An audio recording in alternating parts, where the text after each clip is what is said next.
The sky was darker than usual today. One would think it would rain, but it hadn't rained in months. The harmattan seemed to come earlier every year, and the weather had begun to act strangely. The world itself felt off balance. I always considered myself one of the luckiest humans ever made by God. Everything came easily. My parents' love, my family's stability, the education I received. I wasn't rich by birth, but I had never gone without. I had two friends, Jackson and Stanley, who had been part of my life for years, loyal, funny, and smart. I had always shared my successes with them, making sure our friendship was fair and true.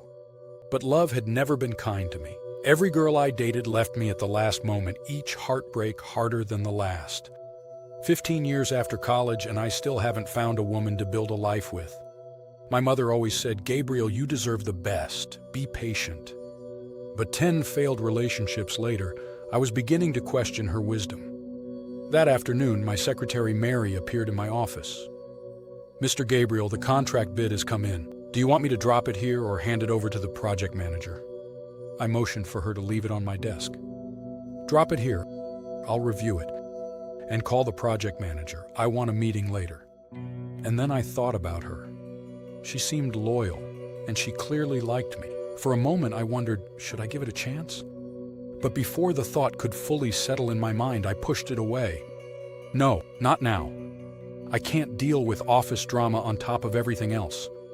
The contract was enormous, the kind of deal that could change lives overnight. As I studied it, excitement surged through me. But then I remembered. Jackson and Stanley were part of this too. It was meant to be a collaboration, a project for the three of us. I imagined their faces when they discovered we had won. Their joy would be uncontainable. That evening we met at our usual Friday spot, the city's biggest gym. Treadmills, weights, swimming pools, a restaurant, a disco, even a game room. It was more than a gym. It was a social hub. Jackson and Stanley were already there, running lightly on the treadmills, laughing at some private joke. I joined them, with a copy of the contract tucked in my bag. We ran, chatted, and occasionally glanced at each other with the ease of old friends. After finishing our exercises, we showered and moved to the restaurant. Jackson and Stanley ordered salads, saving room for dinner at home. I, however, had no such plans and ate to my satisfaction, savoring every bite.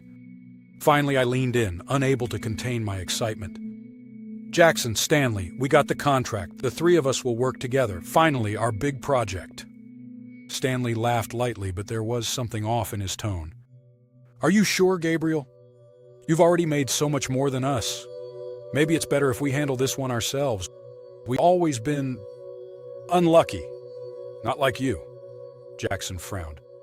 "Stanley, are you serious? Don't forget Gabriel introduced us to the company in the first place." "Of course," he said, smiling, brushing it off. "Just joking, don't mind me." I laughed along, but deep down, I felt a flicker of unease. Something in his eyes, a subtle spark that didn't belong there. The next morning, Stanley called Jackson privately. "I meant every word yesterday. Gabriel is greedy. We should take the contract ourselves. He doesn't need it like we do. Once the project starts and funds are released, we'll know what to do." Jackson was hesitant, but he agreed to listen.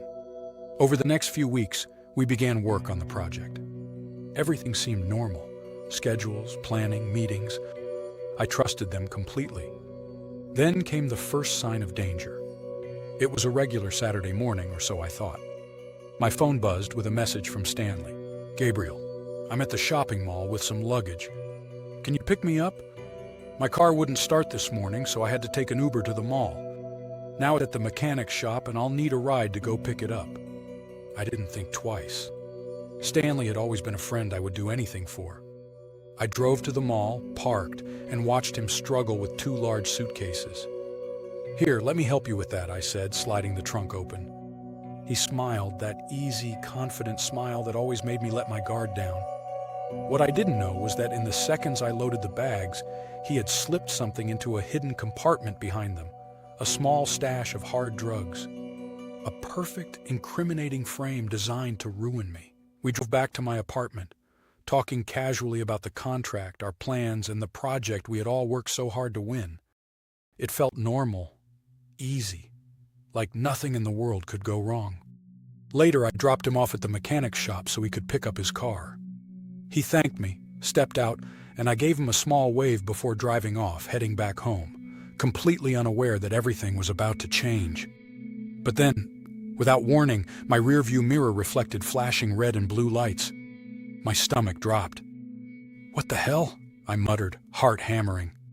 Police cars surrounded me, cutting off my escape. Siren blared, tires squealed, and for the first time in my life I felt utterly helpless. "Gabriel, calm down," I said quietly, my voice trying to soothe myself. "It's just a routine check. Routine." My ass! The officers said they had received a call claiming I was transporting hard drugs, that I was a dealer. I almost laughed from disbelief. "That's impossible," I told them calmly. "I've never touched drugs in my life." I was relaxed at first because I knew who I was. I knew I was innocent. When they asked to search my car, I didn't even think to ask for a warrant. Why would I? I had nothing to hide. They searched for barely 2 minutes. Then one of them went quiet. "Sir, what's this?" From behind the back compartment, he pulled out a tightly wrapped package. Cocaine. A large one. My mind froze. That wasn't possible. It couldn't be. Evidence had been planted so perfectly that even my protests suddenly sounded weak, desperate, guilty. I tried to explain, but my words tangled together. The confidence I had moments ago drained from my body. My heart began to pound violently as the cold metal of handcuffs snapped around my wrists. And in that single crushing moment, I felt my entire life collapse. Sitting in the back of the police van, I couldn't breathe. The air felt thick, heavy, like it was pressing down on my chest. My mind raced from one thought to another. Jackson? Stanley? The contract? The project we had just begun? My parents? My name? My reputation? How would I even explain this? This couldn't be happening to me, not like this. Not over something I didn't do. I swallowed hard and forced myself to think clearly. I needed my lawyer. Immediately. That was the only thought that made sense in the chaos. "Stay calm, Gabriel," I told myself. "This is a mistake. It has to be." But as the van doors slammed shut and the siren wailed into the distance, a cold fear settled deep inside me. This didn't feel like a mistake. It felt planned. At the station, questions came fast. "Where did these drugs come from? Are you involved in trafficking?" I shook my head in disbelief. Every word sounded hollow in my own ears. Days turned into weeks. I was detained, interrogated, and released only to face more paperwork, more surveillance, more accusations. My lawyer tried every route: alibis, character witnesses, timelines, but the evidence was meticulous. I ended up with a sentence of 10 years in jail. I felt like I was living inside a nightmare I couldn't wake up from. Inside the cell, I replayed every detail. Stanley's calm smile, he was the only person that entered into my car for the whole week. The casual tone when he told Jackson we'd handle the project. Every memory felt like a knife twisting in my gut. Jackson hadn't warned me. He knew. He watched silently as our project slipped from my hands, as Stanley executed the plan perfectly. And yet, somewhere, deep down, I knew I couldn't give up. Not if I wanted my freedom back. Weeks have passed. My lawyer, a seasoned woman named Mrs. Green, had never stopped working. She had her suspicions about my friends from all the details I had given her, but she didn't know which one of them. Could it be Stanley? His tone, the way he had insisted Gabriel pick him up, it didn't add up. She began tracking them, hired a private detective to secretly monitor Stanley and Jackson, tracking their movements and recording their meetings. Over time, it became clear that both men were living normal, routine lives with nothing suspicious happening. They continued working on their project as usual and managed their funds through a joint company account to keep operations running smoothly. Then came the breakthrough. Jackson and Stanley were at a restaurant arguing loudly.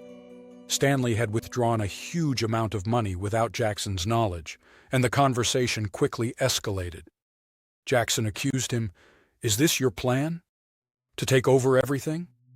How do I know you won't set me up the same way you did Gabriel? He added, almost bitterly, "You've always loved money too much." Unbeknownst to them, the private agent Mrs. Green had hired was nearby, capturing every word and movement on video. When the footage was handed over, Gabriel's lawyer smiled knowingly. The agent's mission was complete and well rewarded. With this evidence, the case could finally be reopened, and this time, Gabriel would have the proof to reclaim his freedom. Armed with this evidence, Mrs. Green petitioned the court to reopen the case. The judge reviewed the video, traffic logs, timestamps, and witness statements. Slowly, the narrative shifted. The planted drugs were traced to Stanley's. The courtroom was tense when the verdict came. My heart raced as the judge spoke. Gabriel is hereby cleared of all charges. Evidence proves that the accused, Stanley, orchestrated this setup. The court orders the immediate release of Mr. Gabriel. Tears pricked my eyes. Freedom. Justice. Finally, after 6 months of torment, Stanley was arrested on the spot, his carefully constructed world collapsing. Jackson, complicit though silent, was punished for aiding the plan. Though he hadn't taken the lead, he could not escape consequences.